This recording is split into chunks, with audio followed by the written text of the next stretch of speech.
Bien, mais nous connaissons cet homme, Joseph.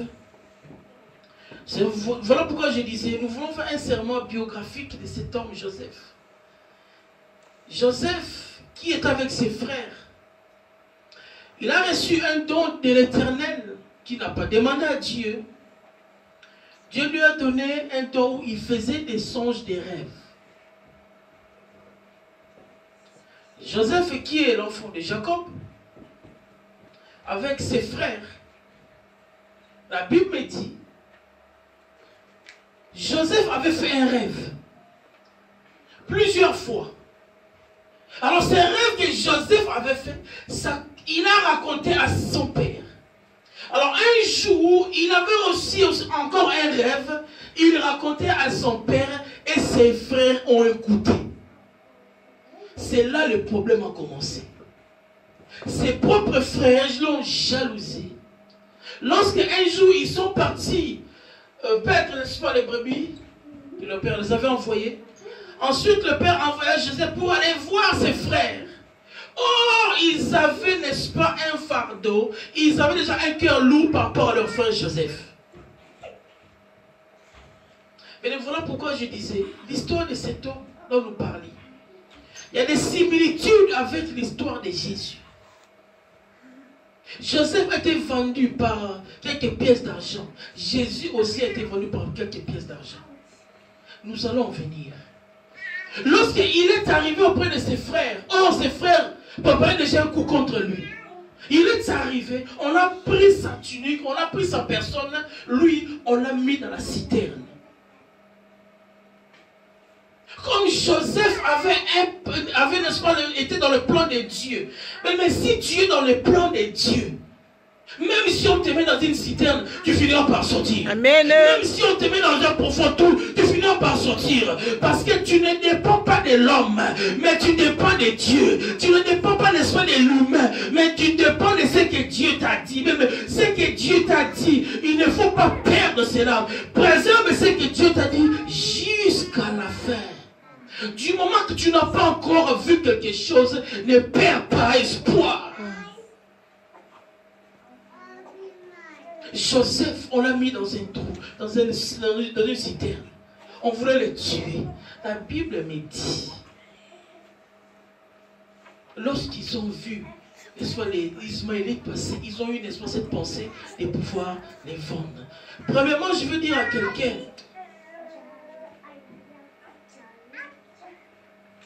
je voudrais que, par la grâce de Dieu, le Dieu qui nous surprend à des situations compliquées, le Dieu qui nous fait du bien, lorsque je dis c'est un Dieu qui nous surprend, Dieu est capable de te surprendre, même dans les circonstances auxquelles toi tu ne t'entends pas. Tu t'attends même par une circonstance, Dieu il veut te surprendre. La première chose qui a attiré mon attention, Joseph, lorsque ses frères l'ont capturé, première chose, il n'a pas paniqué. Votre bien-aimé, tu ne dois pas paniquer, même si l'épreuve est grande, même si l'épreuve est difficile, tu ne dois pas paniquer. Joseph n'a pas paniqué. Ses frères l'ont pris, ils l'ont mis dans un trou. Qu'est-ce qu'il a fait? Il a fermé sa bouche. Amen. Mais toi qui es la promesse de Dieu, tu ne dois pas beaucoup parler. Laisse la promesse parler pour toi. Tu ne dois pas beaucoup parler. Joseph n'a pas parlé. Il n'a pas paniqué. Il s'est laissé faire par ses frères.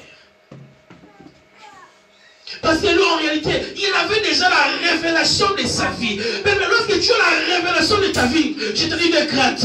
Je te dis n'aie pas peur de ton lendemain. Si tu as la révélation de ta vie, tu ne dois pas avoir peur de ton lendemain.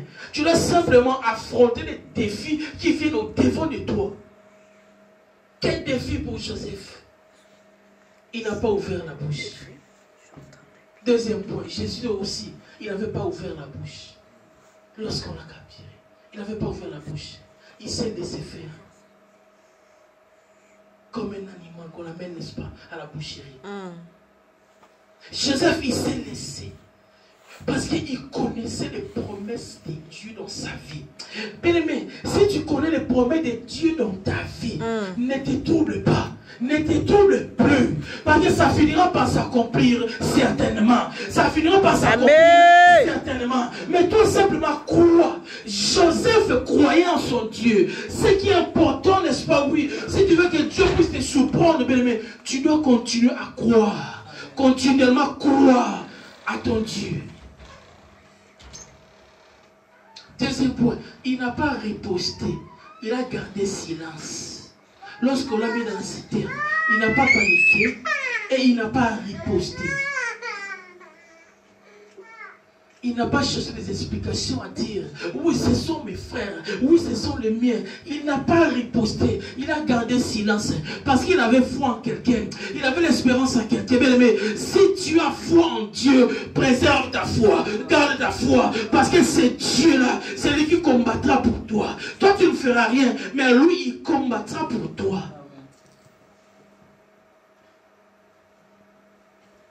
Il ne s'est pas battu. Cet homme, il ne s'est pas battu. La Bible nous dit, ses frères, qu'est-ce qu'ils ont fait? Ils ont pris Joseph, ils l'ont vendu chez les Ismaélites. Chez les Ismaélites, il n'a pas non plus murmuré. Il n'a pas non plus été attristé. La Bible nous dit, ils l'ont simplement vendu. Comme Jésus-Christ, il a été aussi vendu. Joseph aussi, il a été vendu. Mais ce qui est intéressant, n'est-ce pas, dans la biographie de cet homme, il a été vendu. Mais il gardait encore l'espoir par rapport au songe qu'il avait reçu. Mais il avait encore, n'est-ce pas, le songe que Dieu lui avait donné, qu'un jour tu seras élevé. Mais tout dépend de ta foi. Tout dépend de ta foi en Dieu. Si tu as foi en Dieu, même si la chose, on t'a dit il y a 5 ans, du moment que ça ne s'est pas encore accompli, garde silence. La Bible nous dit, on a pris cet homme, on l'a vendu encore chez Potiphar. C'est là aussi je vais dire à quelqu'un, l'épreuve que tu traverses aujourd'hui, tu dois préserver ta foi en Dieu. Amen. Parce que ces épreuves-là, à la fin, il y a toujours une gloire qui est réservée. Amen. Après avoir combattu, après avoir résisté, il y a une récompense. Amen. La Bible me dit, cet homme Joseph arrivé chez Potiphar. Chez Potiphar, il est arrivé, puisqu'il a été encore vendu. Chez Potiphar, il s'occupait des choses de Potiphar et tout le réussissait. Mais malgré qu'il était vendu, malgré qu'il a passé un temps difficile, mais arrivé chez Potiphar, tout ce qu'il faisait lui réussissait. Ne t'étonne pas, malgré les turbulences, malgré les choses difficiles, que les gens te réussissent. Mais ne te doute pas, Amen. Parce que le Seigneur est en train de marcher Amen. avec toi. Amen. Celui qui marche avec le Seigneur, il n'a pas peur de son lendemain. Amen. Parce qu'il sait que le Seigneur en prend soin. Alléluia. Amen. Alléluia. Amen. Mais il y a quelque chose qui s'est passé, bien aimé. Je disais, par rapport à cet homme Joseph, les épreuves de sa vie, il a su surmonter parce qu'il a aussi valorisé sa personne. La Bible nous dit, chez Potiphar, quelque chose s'était passé. La femme de Potiphar commençait à aimer, n'est-ce pas, Joseph? Commençait à faire des avances à Joseph. La femme, n'est-ce pas, de ton patron commence à faire te faire des avances. La Bible nous dit tellement que Joseph, il était beau, il était présentable. Il a tiré, n'est-ce pas, oui. Cette femme sentait l'attirance. Pourquoi? Joseph, il était beau. La femme de Potiphar commençait à aimer Joseph. Il voulait aller avec Joseph. Mais comme Joseph, il voulait valoriser son corps. La Bible Alléluia. dit, notre corps est le temple de Dieu. Amen. Ton corps est le temple de Dieu. Amen. Tu dois valoriser ton corps. Tu dois valoriser ton corps. Joseph, il a voulu valoriser son corps. Pourquoi? Parce qu'il avait foi en Dieu. Il craignait Dieu. Il voulait marcher dans la présence de Dieu. Il voulait marcher dans la sainteté. Il voulait marcher, n'est-ce pas, oui, dans la sanctification. La Bible me dit une chose. La femme de Potiphar, un jour, elle est venue, n'est-ce pas, pour faire des avances, n'est-ce pas, à Joseph. Joseph a couru, il est parti en courant parce qu'il ne voulait pas se souiller. Mais si c'était de nos jours, cette génération perverse de ce jour, la femme de ton patron arrive, te fait des avances. Bien aimé, au moins 70% vont tomber dans ces pièges. Au moins 70% vont tomber dans ces pièges. Mais Joseph a voulu garder, bien aimé, son éthique, a voulu garder, n'est-ce pas, la vie, n'est-ce pas, qu'il avait, son alliance avec Dieu. Ce qui est important, tu dois garder ton alliance avec Dieu. C'est ton alliance, un jour ça parlera devant le trône de Dieu. Mais Joseph, il n'a pas voulu se souiller. Pourquoi? Parce qu'il a préservé son corps, sa vie. Malgré les difficultés, mais il était fort. Bien aimé, ce n'est pas, n'est-ce pas, dans la faiblesse, certainement, qu'on est aussi faible. Non. C'est aussi, Dieu, il agit aussi dans la faiblesse. Dans cette faiblesse, en réalité, nous sommes forts. Il a été conduit comme un animal, Christ. Mais en réalité, dans cette faiblesse, c'est là qu'il avait la force. Alléluia. Amen. Alléluia. Amen. Mais malgré ça, la femme de Potiphar a formaté une histoire. Et n'est-ce pas? Non, la femme, n'est-ce pas, du roi a formaté une histoire, Potiphar, pour mettre, n'est-ce pas, Joseph en prison. Et Joseph s'est retrouvé en prison. Potiphar l'aimait beaucoup, mais il s'est retrouvé en prison. Même en prison, il continue à craindre Dieu. Même en prison, il continue à servir Dieu. Je vais dire à quelqu'un, Dieu, c'est un Dieu surprenant. Il va te surprendre. Là où toi, tu ne t'attends pas. Là où tu ne te poses même plus de questions. C'est là qu'il va surgir pour te donner satisfaction. Pour te donner une réponse là où tu en as besoin. La Bible nous dit, Joseph en prison, il continue à travailler. Il continue à être zélé. Malgré qu'il était en prison. Amen. Par quelque chose qu'il n'a pas fait. Amen. La femme de Potiphar a formaté une histoire et cet homme s'est retrouvé en prison. Quelle épreuve. Et mais certaines épreuves dans nos vies, après avoir accepté, la gloire de Dieu sera manifestée. Amen. La fois passée, nous avons dit certaines choses, il faut que tu les recevras par les combats ou par la force. Joseph, il avait accepté sa situation. Il s'est retrouvé en prison. Mais en prison, il était toujours un bien-aimé. La Bible nous dit, il était, n'est-ce pas, à côté des deux gens qui travaillaient, n'est-ce pas, dans la maison du roi. Que le roi aussi avait mis en prison. Jésus aussi, il était au milieu. À côté de lui, il y avait deux personnes. Un qui était mort, un qui avait recouvert la vie. C'est Joseph aussi en prison. Il y avait un homme qui, n'est-ce pas, le roi avait tué, l'autre le roi avait libéré. Je disais, il y a des similitudes, n'est-ce pas, de la biographie de Joseph et la vie de Jésus. Joseph en prison. La Bible nous dit, un jour, celui qui était, n'est-ce pas, dans la maison, n'est-ce pas, royale, qui était emprisonné. Un jour, lorsque Joseph dormait, la Bible nous dit, il a eu une vision. Il a eu une vision, une prophétie, il leur a donné. Et un jour, cet homme est sorti de la prison. Dieu, n'est-ce pas, le roi l'a pris encore en charge, n'est-ce pas, dans le palais royal. Mais un jour, on a eu besoin de Joseph. On a allé le chercher en prison. Parce qu'il était dans le plan de Dieu. Mais si tu es dans le plan de Dieu, ne t'en fais pas. Ne te préoccupe pas. Ne t'agite pas. Ne pleure plus. Tout simplement, vis, n'est-ce pas, ta seigneurie. Vis dans le Seigneur. Le Seigneur lui-même prendra soin de toi. Et Joseph, il est sorti de la prison. Il est arrivé dans le palais royal. Tout ce qu'il faisait lui réussissait. Imagine-toi, lui qui a été vendu. Mais quelle histoire! Lui qui a été vendu par ses frères, mais il finit dans la maison royale. Quel parcours qu'il a fait! S'il avait refusé ce parcours, il n'allait pas finir dans le palais royal. Mais comme il avait accepté ce parcours, certaines choses, il faut l'accepter. Tu l'acceptes, mais tu restes toujours, n'est-ce pas, ou dans la vie, dans la prière, dans cette vie de prière, dans la sainteté. C'est un parcours simplement. Il avait accepté. Il vit dans le palais royal. Ses propres frères, lorsqu'il y avait la famine, son propre frère sont venus. Il a fait appel à son peuple qui était dans la famine pour venir en Égypte. Cet homme qui a été vendu. On peut te négliger aujourd'hui. Demain, tu porteras les flambeaux, les drapeaux d'une nation, d'un pays. Amen. Amen. D'une famille. Amen. On peut te rejeter aujourd'hui. Ces mêmes personnes viendront auprès de toi pour te demander conseil. Comment as-tu fait? Comment tu fais ces choses? Ils viendront auprès de toi pour te demander conseil. Pourquoi? Parce que tu as la chose de Dieu. La chose de Dieu, personne ne peut l'atteindre. Personne ne peut éteindre. Amen. Dieu a posé en toi. Amen. Personne ne peut étouffer ce que Dieu a mis en toi. Amen. Comme Joseph, il s'est retrouvé où? N'est-ce pas, en Égypte, comme, n'est-ce pas, deuxième personnalité. Qui pouvait croire? Alléluia.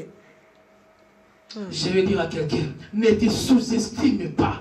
Ne te sous-estime pas. Même si tu passes dans la vallée de l'ombre de la mort, ne crains pas. Ne crains pas, je dis à quelqu'un, ne crains pas, même si c'est difficile. Toi, tiens bon. Il y a une main qui va te soutenir. Il y a une deuxième main qui va te soutenir. Une troisième qui va te soutenir. Une quatrième qui va te soutenir. Amen. Dieu enverra des anges pour te soutenir. Tout simplement, tiens bon. Alléluia. Ne lâche pas. Ne lâche pas. Come on. Joseph, deuxième personnalité. Dieu, n'est-ce pas? C'est un Dieu surprenant. Il a surpris ses frères. Il a surpris sa famille. Et il a surpris, n'est-ce pas, les gens. Lui qui était, n'est-ce pas, oui, en prison, dans la citerne, rejeté, n'est-ce pas. Il s'est retrouvé deuxième personnalité. Parce que Dieu, il est fidèle. Et lorsque Dieu te promet quelque chose, il finit par le réaliser. Amen. Personne, n'est-ce pas, oui, il est redevable à personne, c'est Dieu. À personne. Lorsqu'il te promet la chose, à tout simplement le temps de Dieu, ces choses finiront par s'accomplir. Joseph est arrivé, n'est-ce pas, en Égypte, deuxième personnalité. Pourquoi? Parce qu'il avait aussi la foi en Dieu. Et la foi en ce qu'il avait reçu.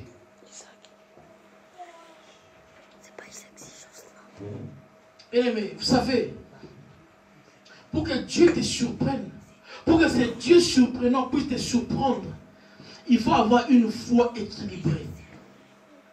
Je disais, tu dois avoir une foi équilibrée. La foi équilibrée te permettra de t'asseoir d'une manière équilibrée.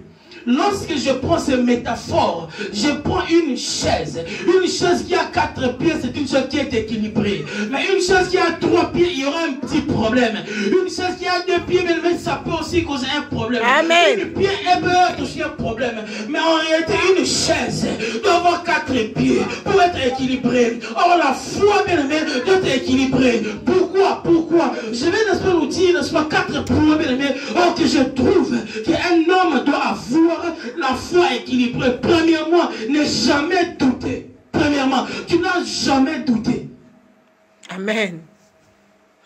4 bases de la foi équilibrée. Tu n'as jamais douté. Bien aimé, la foi est une ferme assurance. Amen. Des choses qu'on espère, l'accomplissement, la démonstration des choses qu'on n'a pas vues. Ça, c'est la foi. Mais cette foi, tu ne dois pas douter.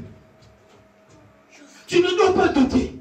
Souvenez-vous, Pierre, la Bible nous dit, lorsqu'il vit Jésus marcher sur les eaux, il a dit, viens. Pierre, il marcha sur les eaux. Mais à un moment donné, lorsqu'il a douté, il est tombé. Je vais dire à quelqu'un, il ne faut pas douter. Ne doute pas, avance seulement. Ne doute pas, avance seulement au nom de Jésus. Premier point, nous avons dit de jamais douter. Deuxième point, bien aimé, avoir confiance en Dieu. Amen. Avoir confiance en Dieu. Nous avons dit 4 éléments, comme 4 pieds d'une chaise, qui forment l'équilibre d'un homme qui a la foi équilibrée. Avoir confiance en Dieu. Bien aimé, la confiance en Dieu. Tu sais que même si toi tu n'arrives pas, tu sais que lorsque tu tournes ton regard vers ce Dieu, tu as confiance, une ferme confiance que ce Dieu est capable de te donner au-delà de ce que tu demandes. Tu as confiance en Dieu parce que tu sais, à travers ce Dieu, c'est toi, c'est lui qui t'alimente. Tu sais que tu as confiance en Dieu parce que tu sais que c'est Dieu, c'est lui qui est, n'est-ce pas, le moteur de ta destinée, de ta vie. Amen. Avoir confiance en Dieu. Troisième point équilibre, je vais dire, ne jamais avoir peur. Mais la foi, pour exercer la foi totale, pour voir la manifestation de la gloire de Dieu, tu ne dois pas avoir peur. La peur est l'élément dangereux qui combat les chrétiens. La peur. Aujourd'hui, on fait peur aux gens de beaucoup de choses. Amen. Les chrétiens ont peur de beaucoup de choses qui n'ont pas de sens. Mais à savoir une chose, mais si tu as Christ en toi, la Bible déclare, Christ en toi, l'espérance de la gloire. La Bible nous dit encore, tous ceux qui sont nés de Dieu triomphent du monde. Toi qui as triomphé, mais il y a encore certains points, certaines choses qui t'effraient. Mais pourquoi ça t'effraie? Mais ça ne doit pas t'effrayer. Mais en réalité, ces choses doivent avoir peur de toi. Amen. Mais aujourd'hui, les gens ont peur de cette chose. Alléluia. Où est l'éthique? Où est nos valeurs? Où sont nos valeurs? Mais la peur est l'ennemi du chrétien. Tu ne dois pas avoir peur. Tu dois te confier simplement en l'Éternel. Tu ne dois pas avoir à craindre, bien-aimé. Tu dois simplement te confier en Dieu. Parce que la peur, ça va te déstabiliser. La peur, tu vas régresser. La peur, tu vas rétrograder. Parce que la peur, bien-aimé, ça n'aide pas. La peur, la peur. Les gens ont beaucoup peur aujourd'hui. Pour rien. Qu'est-ce qu'on nous dit dans Ésaïe 44? La Bible déclare, n'ayez pas peur et ne tremblez pas. Ne te laisse pas dès longtemps annoncer et déclarer. Il n'est pas peur. Je te l'ai déjà dit, n'aie pas peur. Les gens ont peur aujourd'hui, mais Dieu dit déjà, n'ayez pas peur. Je vous ai déjà dit, n'ayez pas peur. Les gens ont peur pour rien. C'est l'ennemi de la foi chrétienne, la peur. Tu dois bannir la peur. Parce que la peur, ça va, n'est-ce pas, où tu es, n'est-ce pas, te rétrograder. La peur, n'est-ce pas, ça ne va pas t'aider à percer. Tu ne peux pas percer si tu es un peureux. Tu ne peux pas réussir si tu es un peureux. Tu ne peux pas, n'est-ce pas, oui, aller de l'avant si tu es un peureux. Mais avec le Seigneur, il faut être un homme confiant. Un homme qui a confiance en Dieu. Et tu as confiance en toi-même. Il faut avoir confiance en toi-même et ne pas avoir peur et d'avancer malgré les tempêtes, malgré les situations, malgré les soins ou des choses bizarres, compliquées qui arrivent. Mais toi, tu ne dois pas avoir peur. Amen.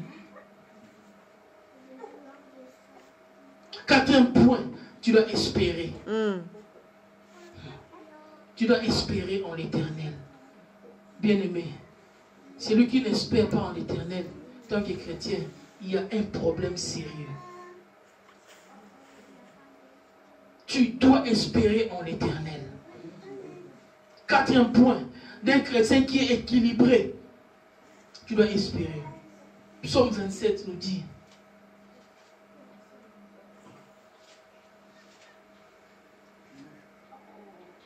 la Bible déclare, Psaume 27,